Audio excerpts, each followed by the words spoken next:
I have a problem. I have a tendency to not follow up on my promises. However, by the end of this video, I will make sure that will never happen again. Because in this episode, we're going to be fixing the mistakes of our past and fixing all of the problems of the last couple of episodes. Because, well, we've been leaving projects half finished. The first thing I'm going to do is just move some trees into here, and I think we can decorate it next episode.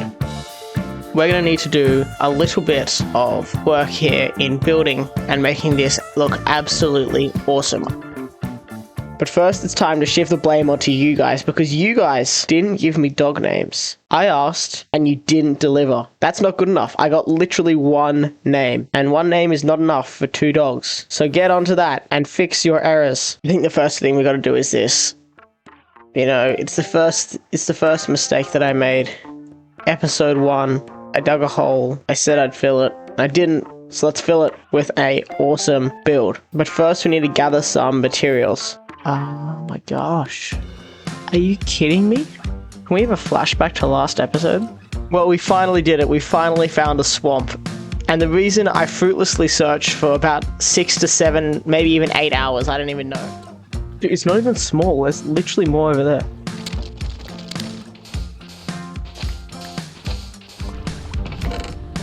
Oh my gosh.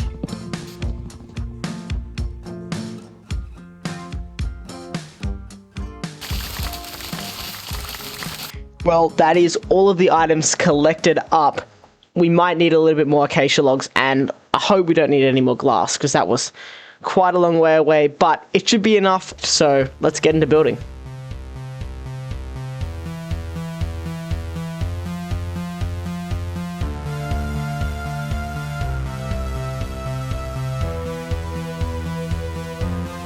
Well, I'm going to be the first one to say it. This looks terrible, but you're going to have to bear with me on this one because it will look good eventually. It just needs to get a bit of detail. Because at the moment, it's just literally a wall of glass. There's nothing interesting going on inside. There's nothing interesting going on outside, but we will fix it in just a moment. Okay team, so this is what we're going to do. We just need to place down a couple of lanterns erratically, I guess, and it'll look like they're sort of all falling down.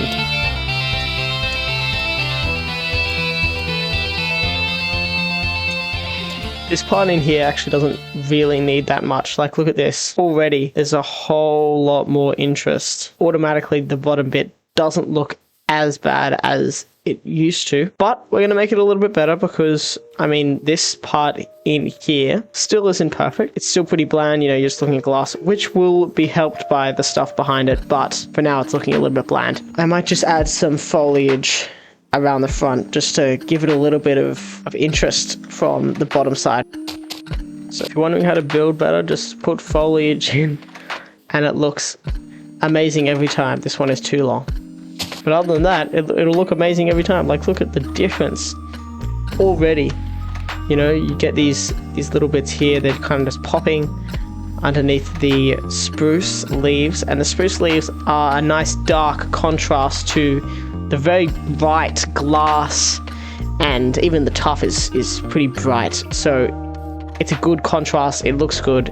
And it's completely transformed this. And what we're actually going to do is do a similar thing on the bottom to the top. We're going to put the leaves on the top. So I'm going to stop yapping and start cracking.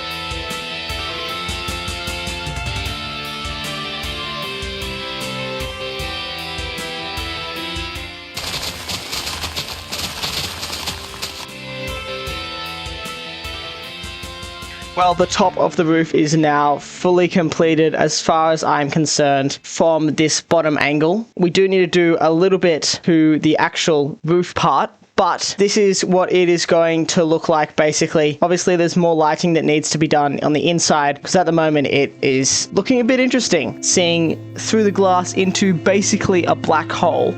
But this is the result of the outside of the tree farm. I think it looks pretty good. I think it looks amazing. So time to finish off that roof. So the first thing we need to do here is actually make the lining of this stone. But these obviously all need to be slabs or stairs, because we don't want the crops getting dehydrated.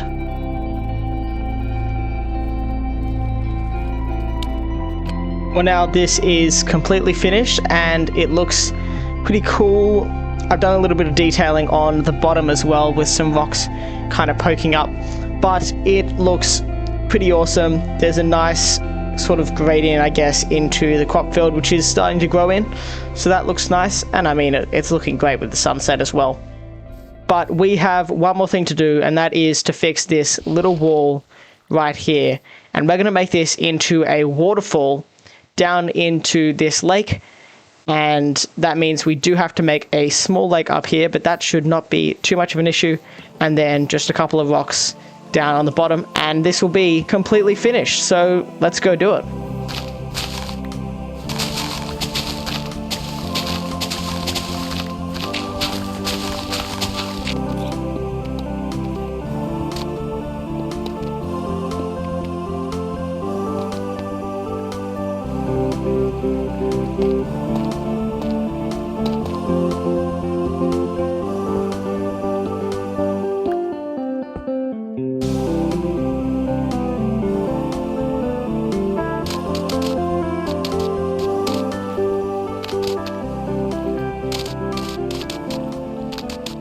Okay, you can't tell me this looks bad, although it does need a little bit of lighting. But there is one more detail that is missing. Oh, it looks so much better with that one small detail. Let's add some lighting to this and we will head on to fix our next promise.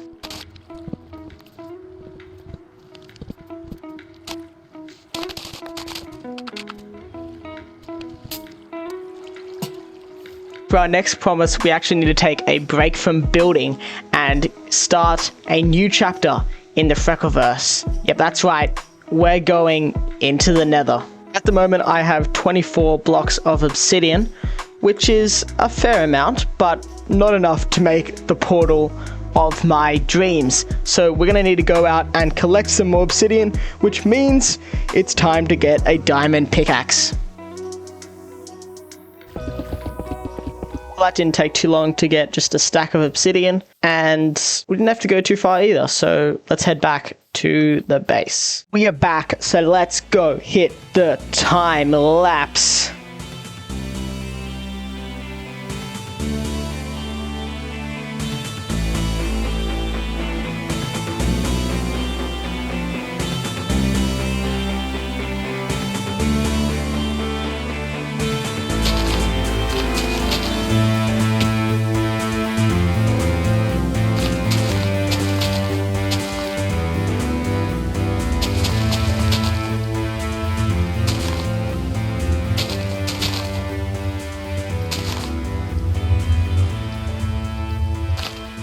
Well, it is time to put our gold helmet on and get in and see what we are looking at. Alright, not terrible. Oh, and there's a fortress right there.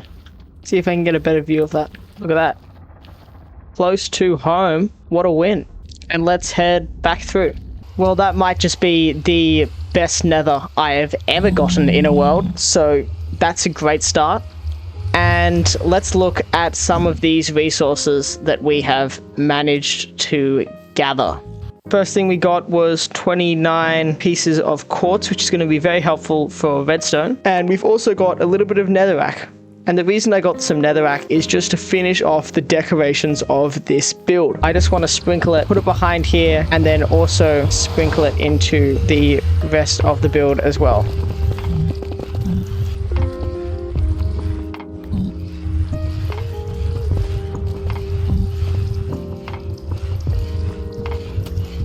So this is now what it is looking like. A little bit of netherrack sprinkled around, and a little bit of netherrack behind it. It looks pretty awesome. I also would like to stop these guys from, you know, coming out of the nether portal and into my base, but I don't know any good way to stop them from coming out. So if you guys know a way that I can stop these guys from spawning, that would be really helpful. So now that we have a nether portal built and decorated, might I add, we're not forgetting about things this episode, it's time to do something that I said I would do in episode 2, but I didn't. If we just hop over here into the farming area, you can see we've got a blank bit here, and this is going to be an automatic chicken farm. I'm finally going to get rid of these pieces of bread that I've been eating. We're finally going to have an actual food source. And how is there a chicken in here? I've been making sure that I've been collecting up all of the eggs from the chickens as I lay them, and we have a whole heap, so we should be really easily be able to get chickens populated into the area. This farm requires redstone components though, so we're going to have to go back into the mines.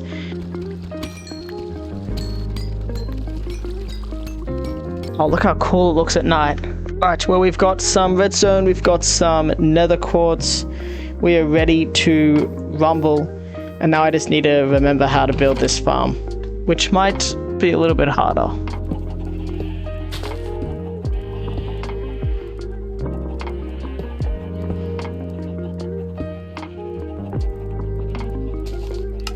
Yeah. Okay, well, that wasn't too hard. Now it's time to get our chickens in here.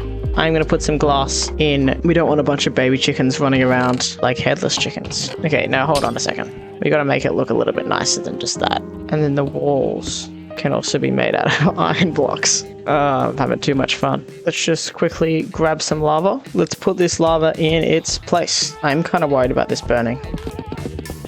Okay, this is what it's going to look like. A little bit weird, to be fair, but I just don't want it to have anything catch on fire because this is all wood and that would just be an absolute pain. And then, you know, it might come through here, you know, and then all of a sudden you've lost your entire base. So I feel like this is a safe bet to keep it all contained. Rightio, let's go and put the chickens in.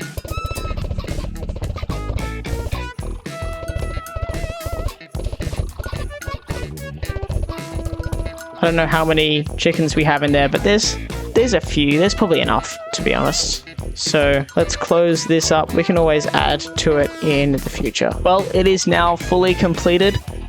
No, it's not. Now it is fully completed, and hopefully it'll work. But yeah, I mean, it's fine. It should give us all of the food we need, all of the feathers that we need.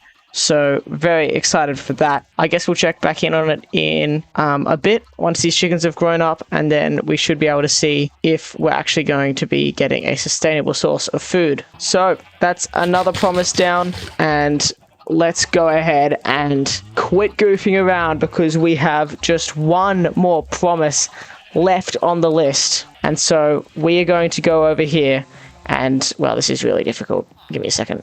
Let me just... Yep. We're going to go over here to the villager area and we're going to try and build around this. Last time I tried to do anything here, they all escaped. So hopefully we'll be a little bit more successful. Also, on the topic of villagers, I also changed this to be bone meal instead of potatoes because who cares about potatoes? And bone meal is much more productive. And look at this. We've already got 2.5 stacks of bone meal. That's more than anything we need. And we've got carrots here. So we'll make a gold farm and we can merge the carrots and the gold together. And hopefully we'll be able to get golden carrots as another food source. But that's a little bit more endgame. These are just here for now. That's enough shenanigans. Let's build this up. Let's make it look awesome. Let's finish off this room and also finish off this level.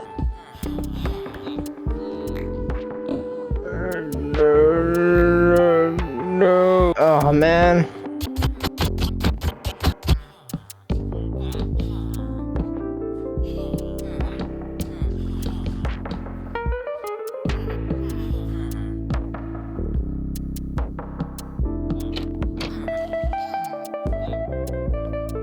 That took a kind of stupid amount of time for a very small room, but it is done. The villagers that are new will come in here and they will be stopped by the trapdoor, so that'll work really well.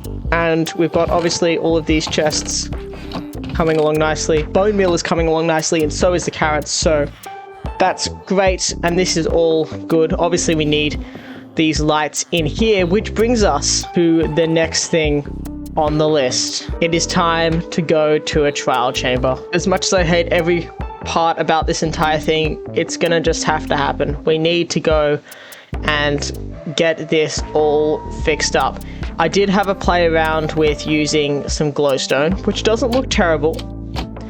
Certainly doesn't look terrible, and I'm not against this at all, but I do want to try and have a pop of like green or something in there that would look nice contrasted against these oranges. So that's the idea, and also hopefully it will reflect onto the leaves. So this is what we're going to try and do. Go get into the trial chamber and get everything completely sorted out. So let's go ahead and go back to the village and see if we can get ourselves a trial chamber map. Currently I'm waiting for some sugarcane to grow so we can get our cartography villager bred up, because apparently it needs to be a journeyman level. I don't know what level that is, but hopefully level 2, because this is taking a long time. Alright, we are ready to finally get this Trial Explorer map, and there it is, Trial Explorer map. So let's have a look and see where this will take us. It actually looks like there's one pretty close to us, which is not news to me if you've watched the first episode. There was one poking out in a time lapse, but I've chosen to go ahead and do this because I'm integrous.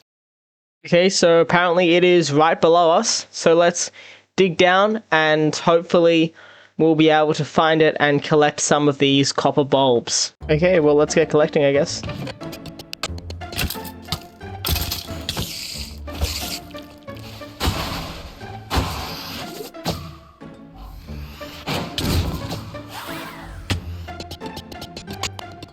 Well, that was a little bit fun, except now it's really dark because I've taken basically all of the copper bulbs. I mean, there's still a couple around. If I can come back if I need some more, but I've got a stack and a bit. Probably this will add up to, which should be enough. If it's not, then unlucky, I guess. Right, let's go head back up to the surface and see how this looks in our base. We are back at the base, so let's go and place these into their spots and turn them on.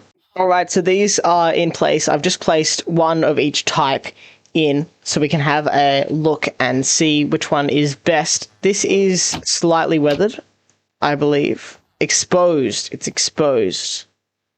My apologies. And I feel like there's not enough green and it's just kind of blending in to the background of this entire thing. Then over here, I believe this is the waxed weathered coppered bulb, which looks... I do like this one. And then, of course, we have the oxidized copper bulb right here, which also looks good. And then over here, we have just the normal copper bulb. I think this one is the worst, to be honest with you, because it just sort of blends in with everything else that's around it. And we don't really want that. We want a little streak of green or a little streak of orange. The other option we have is glowstone, which doesn't look too bad, but I think maybe this, whatever this one is, weathered copper bulb. I think that's the go. That's what we're going to do. We've decided. So let's go ahead and get them all up to this weathered stage and then plunk them into the system. Plunk? Plunk? Plunk is not a word, but that's what we're going to do. We're going to plunk them into the system. And of course we need to wax them as well, that's going to be a pain.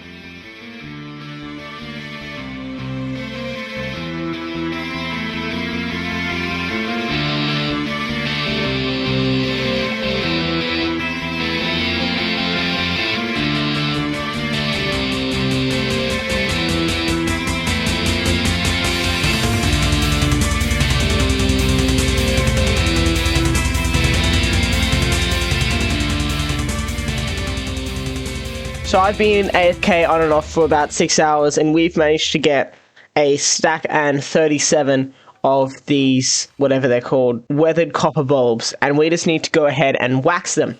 But to do that, we need to find some bees, and that is a little bit more difficult because obviously bees aren't everywhere.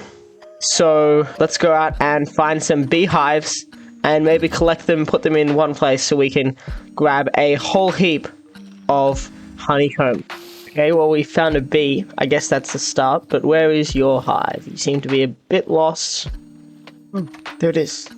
Okay, so we have upgraded. We're onto 2 hives now, and we've got a couple more bees in. Let's go to sleep. Oh, yes. Are you kidding? Brody's made literally a beeline for the exit just then. Alright, we have a bee in our face, and we also have 4 hives right here. So I'm just gonna sit here for the next, I don't know, half hour or so. It shouldn't take too long to get as much honeycomb as we need, and we will be all set to go. Well, that didn't take very long, and I was having a little bit of fun, so I kind of went over what I was meant to do. We've ended up with 2 and 7 stacks. That's not how you say that. 2 stacks and 7. Much better. So yeah, a little bit of overkill for the 1.5 stacks that we need to wax. But, you know, it's fine. We can go over, it doesn't matter. So let's head back to the base and let's wax these bad boys up and put them into the base. So I did a thing. If you see in my hotbar, I've got a stack and 20 of this this waxed weathered copper bulb, and what's really cool is I actually I had enough. Basically, I was just missing like 5 copper bulbs from what I'd already waxed. So I just spent like an hour for 5 of these, and now I have 64 plus 20, 84 copper bulbs left over. Well, we've finally finished this top layer. Now I can just remove all of the torches around here. Okay, there were 2 torches. We are done with this level. This is all done. We've got bone meal getting produced, and we've got a fair bit. We've got these villagers, which are showing that they are stuck in this little compartment, and we've got villagers in here, which obviously aren't doing anything except for supplying us with a whole load of carrots. Look at that. We're reeling in the carrots right now, and obviously the bone meal as well. And we seem to have lost a villager. Well, now we don't have any more villagers in here, which is a little bit disappointing. But anyway, we've also managed to grab ourselves infinite amounts of cooked chicken. And of course, we've got one last thing to do, and that is something that I said we might do at the first episode. And that is build a piston door for our entrance. But in order to do that, we're going to have to move all of this stuff out of the way, because it is just not going to work with a bunch of chests blocking all of the pistons and stuff. Rightio, we're all cleared out, so let's go ahead and get building. So the door is completely done. If I just flick this lever, you can see it comes out and looks like this, and when we flick it again, it opens up nicely for us. But of course, we don't want to be having a lever exposed. We don't want to be having any of this redstone exposed. So what we're going to do is just cover this up, and then we're going to find a way to open the door in a bit more of a secretive way. Well, welcome to my new base. This is all I could do. I wasn't actually able to make an entrance, so I've just blocked it all off, and yeah, I mean, it's fine. We can just live in this little cave that I've made, and it'll be fine. It'll be fine. So yeah, I don't like this. Let's just put it out. Oh, I'm gonna need to do something about that, because that doesn't look good. But nonetheless, that's how the door works. I think it's pretty cool. Just a pressure plate on that side, but this side, this is where the cool stuff happens. There's a flint and steel in this dispenser, and I couldn't hide it any more than this, but that's okay. It's fine. And I found out you can actually blow out a campfire. I don't know what the term for this is, but you just right click on it with a shovel and it's going to go away, and that will close the door or open it depending on what it is that you are doing with it. I might just take this, because this looks a little bit weird with the door closed, and chuck it out here. Yeah, that looks a bit better. So yeah, from the outside, walking in, it just looks like a bit of a cave stuck in the mountain. Yeah, there's really nothing much to it, and then you just come along, hit the campfire, and the door opens, and you're in. So that is how it works, and that does bring us to the end of everything. What the heck? How'd you get in there? Anyway, that does bring us to the end of the episode. We have done all of the promises. They have all been completed, and this level is 100% finished. Oh, I need to do the intro of this. Oh well, we can do that next episode. See ya.